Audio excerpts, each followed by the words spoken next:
झारखंड उत्पाद सिपाही भर्ती परीक्षा में फर्जीवाड़ा मामले में गिरफ्तार कुल 176 आरोपियों को मंगलवार सिविल कोर्ट में पेश किया गया। सभी आरोपियों को कड़ी सुरक्षा व्यवस्था के बीच 5 वाहनों में भरकर कोर्ट परिसर लाया गया। इस दौरान किसी भी तरह की अप्रिय घटना से निपटने के लिए कोर्ट परिसर में भारी संख्या में पुलिस बल की तैनाती की गई थी। अदालत में पेशी के दौरान मामले की गंभीरता को देखते हुए न्यायालय ने सभी आरोपियों को 2 दिनों के रिमांड पर भेजने का आदेश दिया। हालांकि कोर्ट बंद रहने के कारण यह रिमांड अवधि बुधवार से प्रभावी मानी जाएगी। फिलहाल सभी आरोपियों को न्यायिक हिरासत में भेज दिया गया है। पेशी के बाद सभी आरोपियों को रांची के खेलगांव स्थित बिरसा मुंडा केंद्रीय कारा होटवार जेल में स्थानांतरित कर दिया गया। इस पूरे घटनाक्रम के दौरान पुलिस और प्रशासन पूरी तरह सतर्क नजर आया। सुरक्षा व्यवस्था इतनी सख्त थी कि कोर्ट परिसर में आम लोगों की आवाजाही भी सीमित कर दी गई। हालांकि इस दौरान आरोपियों के वकील का कहना था कि ये खुद पीड़ित है। जानकारी हो कि उत्पाद सिपाही भर्ती परीक्षा में बड़े पैमाने पर गड़बड़ी सामने आने के बाद इस मामले में लगातार कार्रवाई की जा रही है। जांच एजेंसियां इस नेटवर्क से जुड़े अन्य लोगों की भी तलाश कर रही है और मामले की गहराई से जांच कर रही है। इस पूरे मामले में राज्य में भर्ती प्रक्रिया की पारदर्शिता पर सवाल खड़े हो रहे हैं। फिलहाल पुलिस रिमांड के दौरान आरोपियों से पूछताछ कर पूरे गिरोह और इसके सरगनाओं तक पहुंचने की कोशिश होगी ताकि इस फर्जीवाड़े की पूरी तस्वीर सामने आ सके। इसमें जो भी अभियुक्त थे जिनको पकड़ के लेके आया गया था उनको आज मजिस्ट्रेट के सामने सीजीएम कोर्ट में प्रेजेंट किया गया और प्रेजेंट करने के बाद सिर्फ यही रखा गया कि जो पुलिस जो भी साक्ष्य लेके आई थी कि इन अभियुक्तों के विरुद्ध ये साक्ष्य है, वहाँ पे जहाँ से जिस घटनास्थल से जिन लोगों को पकड़ के लेके आया गया था वहाँ पे जो भी पुलिस को मिली जो क्वेश्चन पेपर जो भी मिला था और वो साक्ष्य के रूप में वहाँ पे रखा गया। और उसके बाद अभी फिलहाल किसी भी तरह का कोई भी इसमें ऑर्डर नहीं आया हुआ है। फिलहाल सभी लोगों को जेल न्यायिक हिरासत में भेज दिया गया है। उसके बाद अभी जो भी होगा पुलिस आगे की कार्रवाई करेगी, डायरी जो है सब कोर्ट में सबमिट करेगी और उसके बाद जो बाकी सारे अभियुक्त हैं वो अपने बेल के लिए फाइल करेंगे। पहले इनिशियल प्रोसेस में सीजीएम के यहाँ और फिर डिस्ट्रिक्ट जज के यहाँ पे फाइल करेंगे।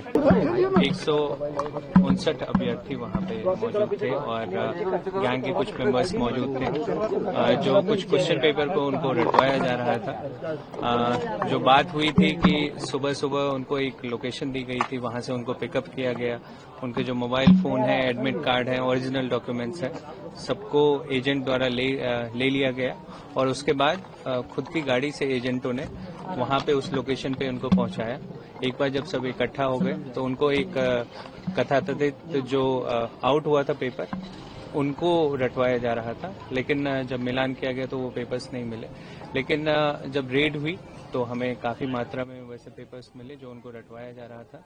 तो पूरा एक कॉन्स्पिरेसी हुई है पेपर आउट करने की और अगर पेपर आउट नहीं हो पाया तो उनके साथ एक फ्रॉड करने की, तो उनसे सारे डॉक्यूमेंट्स लेके उनको एक पेपर रटवा के और एग्जाम निकालने की बात कही गई। तो इसमें 5 गैंग मेंबर्स जो सॉल्वर गैंग का नाम आया है उनकी गिरफ्तारी हुई है और जो रेडिंग टीम थी वो सूचना मिलते ही हमारी वहाँ पे पहुंची। जो बुंडू एरिया, नामकुम एरिया सभी के थाना प्रभारी, सरायकेला एसपी सर वहाँ पे आए थे और उसके बाद चौका, ईचागढ़ सभी थाना प्रभारी वहाँ पे रात भर मौजूद रहे। इंटरोगेशन में इन्होंने अपनी क्राइम को कन्फेस किया और ये लोग कोशिश कर रहे थे कि इनके पास जो क्वेश्चन पेपर है, ओरिजिनल क्वेश्चन पेपर, उनकी कोशिश चल रही थी, लेकिन इस बार इनकी ये कोशिश विफल रही है। जो अभ्यर्थी हैं वो भी इस पूरे प्रोसेस में इन्वॉल्व रहे हैं, इस पूरे क्राइम का एक पार्ट रहे हैं, क्योंकि उन्होंने भी कोशिश की है कि पैसे देकर नौकरी पाने की, तो उनकी भी गिरफ्तारी की गई है। तो टोटल 166 लोगों की गिरफ्तारी की गई है, जिसमें 159 अभ्यर्थी हैं, 5 गैंग मेंबर्स हैं और 2 लोग जो ट्रैवलर के चालक हैं उनकी भी गिरफ्तारी हुई। रिमांड जो पुलिस जिस बारे में आप बोल रहे हैं वो पुलिस रिमांड पुलिस सीख करती है। जो आज जो आर्गुमेंट्स हुए उनको जुडिशियल कस्टडी में भेजने का जो आर्गुमेंट जो डीपीज जो है उनके द्वारा किया गया था उसमें फिक्स डेज नहीं होते हैं। वो जुडिशियल कस्टडी में भेजा जाता है। जुडिशियल कस्टडी में इनको भेजा जा रहा है। इसका मतलब ये है कि इनको जेल भेजा जा रहा है। साथ ही साथ एक और चीज है कि ये जो गैंग है जिसके बारे में ये सारी जो बात हो रही है, ये सॉल्वर और लीक गैंग है, साथ में ये फ्रॉड गैंग भी है। इनकी जो मंशा जो भी रहती है कि ये स्टूडेंट्स को प्रलोभन देकर या इस टाइप से ये लुभाते हैं कि लीक करवा देंगे। हालांकि ये काफी टाइम ऐसा भी होने की पॉसिबिलिटी रहती है कि ये लीक ना भी कर पाए, फिर भी इनके पास ये हमेशा ऑप्शन रहता है कि जब तक स्टूडेंट्स को हम नहीं लेकर आएंगे, इतने सारे स्टूडेंट्स को, तब तक इनको एक तरीके से कस्टमर्स की तरह ट्रीट करते हैं स्टूडेंट्स को, कि अगर लीक हो गया तो भी ठीक है और अगर लीक नहीं हुआ तो भी इनकी जो क्लियर इंटेंशन जो इस बार जो आया है कि इनकी जो क्लियर इंटेंशन है कि ये फ्रॉड करने की कोशिश भी कर रहे थे स्टूडेंट्स के साथ। हालांकि स्टूडेंट्स का भी जो इंटेंशन था वो यही था कि पेपर लीक हो और पैसे में फिर उनको पेपर लीक जो लीक पेपर है उसके दम पर ये नौकरी पा सकें।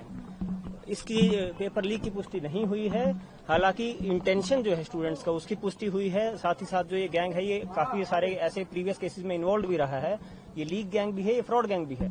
इनका मेन मकसद पैसे कमाने का है, फिर वो चाहे फ्रॉड करके हो या फिर पेपर लीक करके हो या किसी अन्य तरीके से किसी भी तरीके से इनका मेन इंटेंशन है पैसे कमाने का। सभी से कितने पैसे लिए गए? देखिए, पैसे की जो कंफर्मेशन है, पैसे लेने का वादा किया गया था कि ऐसा हो जाएगा तो हम पैसे ले लेंगे। कुछ स्टूडेंट्स ने ब्लैंक चेक भी दिए थे। हालांकि अब मान लीजिए उनमें से कुछ स्टूडेंट्स का जेन्युइन पढ़ाई करने के बाद भी अगर सिलेक्शन हो जाता तो उसके बाद फिर जो इन्होंने ब्लैंक चेक लिए थे उस ब्लैंक चेक को ये लोग फिल करके कोर्ट में डालते और उसके बाद फिर बाद में उस एनआई एक्ट का केस करके ब्लैकमेल भी करते स्टूडेंट्स को।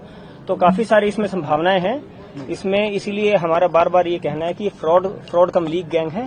तो जब ये लीक करने में सक्सेसफुल हो जाते हैं तो ये उस एमओ पे काम करते हैं, और अगर पेपर लीक नहीं कर पाते हैं तो ये एक तरीके से ड्यूपिंग और फ्रॉड करते हैं लोगों के साथ और अभ्यर्थियों को। प्रभातखबर.com, विश्वास वही, रफ्तार नहीं।